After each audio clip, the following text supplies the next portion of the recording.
তোমাদের জুমা গেমিং অনেক ভালো তাই না? তাহলে শোনো, এই 2-3 মাস আগে অনেক কষ্ট করে তার সাথে অ্যাড হয়েছে গেমে। তো গেমে অ্যাড হয়েছে ঠিকই, কিন্তু তার গ্রুপে যেতে পারেনি কখনো। তো একদিন অনেকবার ইনভাইট দিছি তারে, 8-9 বার ইনভাইট দিছি।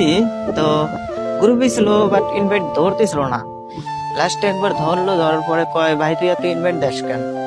আমি বললাম আমি টিকটক অনেক ভিডিও দেখি, তো অনেক গ্রুপে আসার ইচ্ছা ছিল, সেজন্য ইনভাইট দিছি। তখন বলে তুই আমার ভিডিও নষ্ট করে দিছস, ভিডিও করতেছিলাম ভিডিও নষ্ট করে দিস, এতবার ইনভাইট দেস কেন?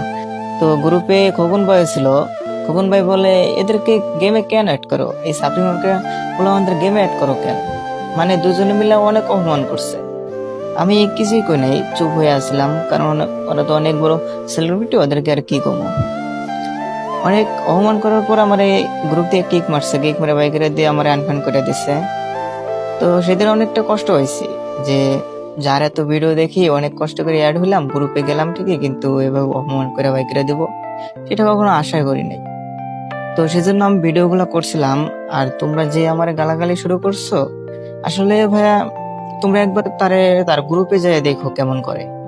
মানে ওরা, তোমরা যতই বলো ওরা অনেক ভালো, কিন্তু ওদের মনে অনেক অহংকার। একটা কমেন্ট করো, দেখো রিপ্লাই দেয় কিনা। জানি রিপ্লাই কখনো পাইবা না ওদের কাছ থেকে।